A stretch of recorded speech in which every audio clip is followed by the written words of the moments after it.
I've been practicing magic now for well over 20 years, and one thing that I've come to understand is I get asked the same handful of questions quite often. One of the most popular ones is, can you make me disappear? Or can you make my spouse disappear? My answer is always the same. You don't need a magician, you need a marriage counselor. Another popular question is, can you read my mind, right? Or related to that, can you tell me the winning lottery numbers today? If I could do that, I probably wouldn't be doing this, numbers. I would be actually going to the lottery office. But perhaps the most popular question that I get asked all the time is, how did you do it? It's a fair question. It's a magic show, so people want to know the answer. But as a card-carrying member of the Magicians Union, Assembly 17 of the Society of American Magicians, I've sworn an oath to never reveal carelessly my secrets. But there is one secret that I am at liberty to share with you folks, and it's this. In my experience, what makes for a successful and positive magic show has less to do with things like smoke and mirrors and trick cards and sleight of hand, and it has much more to do with being able to make meaningful connections with others. You see, every time that I walk out onto stage in a theater or to the front of a ballroom to do a keynote or to do a presentation in a conference room, I'm walking into a situation where I've probably never met anyone in the room. So I have to very quickly get people on my side, or at the very least align myself with their side. Yeah, I could be the most skillful magician, technically. I could have the most talented skills, but unless I'm able to show mutual respect and care for other people, well, you're not going to care if I can find your card or not, right? So that's the real secret to magic, and the real challenge for any organization, for any team, for any company, for any community, or any family, really. It's learning how to make these meaningful connections with others. A number of years ago, I was invited to do a tour of all the senior centers in Springfield, Massachusetts with my magic class. They called it the Golden Age Clubs. So that was my job for that spring. I was to go to every single Golden Age club to do my act. Because one day I showed up to do my show, and I was met with a huge barrier. Everyone was playing bingo. There's one thing I've learned. People don't like to be interrupted from what they're doing to watch a magic show, especially if they're senior citizens playing bingo. They just don't care. That's indifference. It's probably a little bit of arrogance. I don't want this, right? So as I explained to them, no, I was invited to be here. I was supposed to be here today. So as I'm setting up, there's this one woman in the back, and she's just staring me down. Facial expression.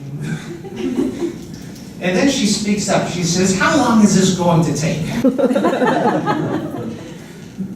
It was an uphill battle. I told her, I said, well, it really depends. You know, if everyone's having a good time and everyone is participating, I could maybe go an hour or so. But if I'm not really getting anyone to participate and it's just me up there, I'll probably be done in about 40 minutes. She said, it'll be a short show. It's a tough crowd. So despite the situation, I gave it my best effort. You know, despite the circumstances and criticism, I boldly stepped forward and performed. Now, to be sure, there were some people there who did want to participate in what I was doing, so I quickly aligned myself with my allies. I kept a close eye on the woman in the back of the room. And about halfway through, I noticed something amazing happened. This woman who was scowling, all of a sudden was smiling. And she started to laugh. And then, the same woman who wanted nothing to do with me, by the end of the show, she willingly volunteered to participate with one of my magic tricks.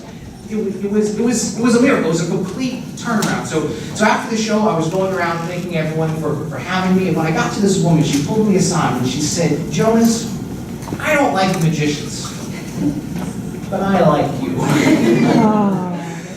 We don't always have a choice as to who we're going to work with. We don't always choose who our neighbors are going to be. We certainly can't choose who our family members are.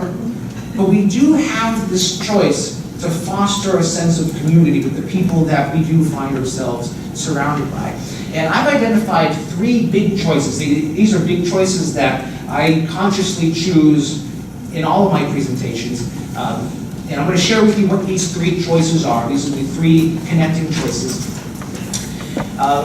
One of my mentors, he talks about how you can really add 5 more to that, so he actually has a list of 8, which includes the 3 that I have. But if you're interested in what the other 5 are, at the end I'm going to give you information for how to access that information from my website for free, so it's an extra resource.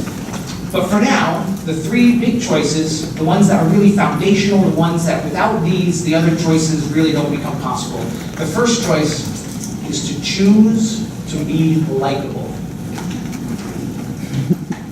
Some people choose not to be likable, right? And this is quite possibly the most important one, because quite simply, if people like you, they're going to listen to you.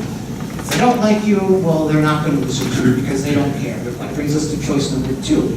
One of the best ways to be likable is to ask questions. Choose to ask questions. This is a great way. This does a few different things. For one, it helps you get to know the other person. So it starts helping you to find the common ground, to find where your interests lie.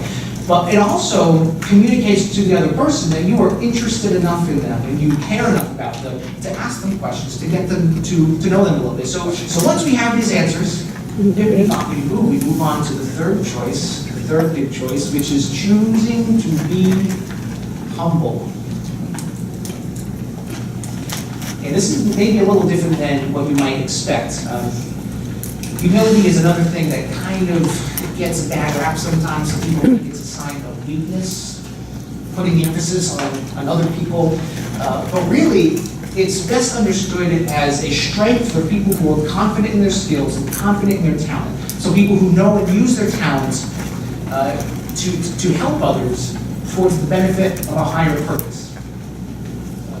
Humble people don't think less of themselves, but rather they think more of the higher purpose and what other people need in fulfillment of that higher purpose. Now, the magic thing here is that when you help other people to shine and do their best, when you facilitate opportunities for other people to shine, not only are you going to become more likable, not only are you going to win friends and influence with these people, but you're also going to open the door to amazing opportunities with each other.